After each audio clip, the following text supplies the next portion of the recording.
Seetha's pages. இன்றைக்கி mango ice cream பார், mango popsicle எப்படி வேணால் சொல்லலாம். இது எப்படி பண்ணுறதுன்னு பார்ப்போம். இப்போ வெயில் காலம், நல்ல மாம்பழம் கிடைக்கும். ஒரு நல்ல மாம்பழம் ஒன்று எடுத்துக்கோங்க. தோலை சீவி எடுத்துகிட்டு உள்ளே இருக்கிற பல்ப்பை நம்ம பொடியாக கட் பண்ணி எடுத்துக்க போகிறோம்.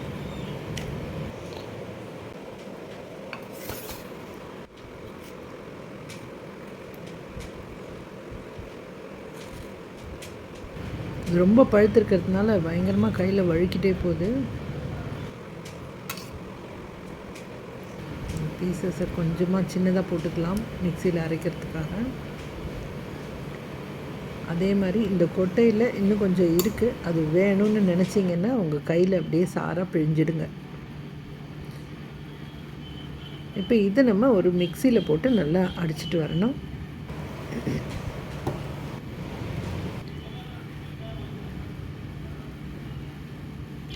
திக்காக வந்திருக்கு. இப்போ நான் இதில் ஒரு 1/2 லிட்டர் பாலை நல்லா திக்காக காய்ச்சி எடுத்து வச்சுருக்கேன்.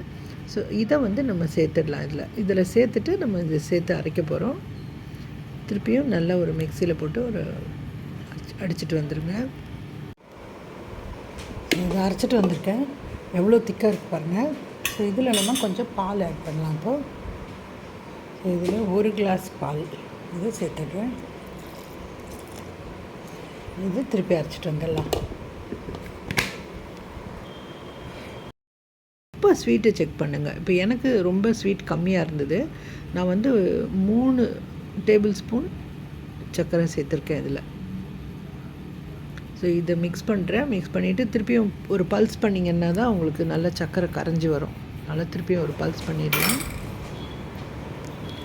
இப்போ ஒரு ஐஸ்கிரீம் மோல்டு எடுத்துன்னு வந்துட்டேன். ஒரு சைடில் இந்த மோல்டு வைக்க போகிறேன். ஒரு சைடில் குச்சி தான் வைக்க போகிறேன்.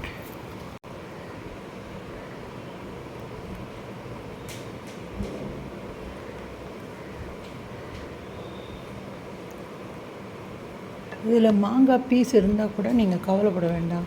ஏன்னா அது ஒரு நேச்சுரல் டேஸ்ட் கொடுக்கும். அதனால் சின்ன சின்னதாக மாங்காய் இருந்தால் கூட நீங்கள் கவலைப்பட வேண்டிய அவசியம் இல்லை. கொஞ்சம் அதிகமாக போச்சு, கொஞ்சம் குறைச்சிடணும் இதை.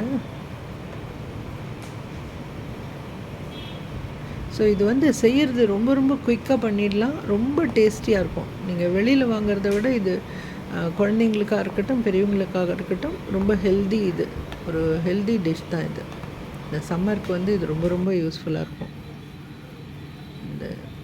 இதில் பிளாஸ்டிக்கே வச்சிடுறேன். இதுக்கு மோல்டு இந்த குச்சி வைக்கும்போது இது அசையாமல் இருக்கிறதுக்காக ஒரு அலுமினியம் ஃபாயிலை ஃபஸ்ட்டு ஃபிக்ஸ் பண்ணிவிடுங்க. ஃபிக்ஸ் பண்ணிவிட்டு இதில் ஒன்றுத்துலேயும் ஒரு குச்சியை வச்சிட்டிங்கன்னா அது அப்படியே ஸ்ட்ரெயிட்டாக நிற்கும். இப்போ இதை ஃப்ரீசரில் வச்சிடலாம். ஃப்ரீஸ் ஆன உடனே நான் திருப்பி எடுத்து காட்டுறேன். எடுத்தாச்சு பாருங்கள். இதை நீங்கள் வெளியில் தண்ணி ஊற்றி இல்லைன்னா கையிலையே சூடு பண்ணாலும் கரைஞ்சிடும். பாருங்கள், எடுத்துகிட்டு பாருங்கள். நல்ல சென்டரில் இவ்வளோ அழகாக உட்காந்துருச்சு பாருங்கள் குச்செல்லாம். ஸோ பாப்சிக்கல், குச்சைஸ் ஆர் மேங்கோ ஐஸ்கிரீம் பார் பார்க்கும்பொழுதே எவ்வளோ டேஸ்டியாக இருக்குது பாருங்கள். நிஜமாலுமே சாப்பிட்றதுக்கும் ரொம்ப நல்லாயிருக்கும். செய்து பாருங்கள், உங்களுக்கு பிடிக்கும் நம்புகிறேன். இதுக்கு உங்களுக்கு பிடிச்சிருந்ததுன்னா அதுக்கு ஒரு லைக் கொடுங்க, மற்றவங்க கூட ஷேர் பண்ணுங்கள். இந்த சேனலை இது வரைக்கும் சப்ஸ்கிரைப் பண்ணாதவங்களாக இருந்தால் சப்ஸ்கிரைப் பண்ணிவிட்டு பாருங்கள். தேங்க்ஸ் ஃபார் வாட்சிங். மீண்டும் அடுத்த வீடியோவில் சந்திக்கிறேன். நன்றி, வணக்கம்.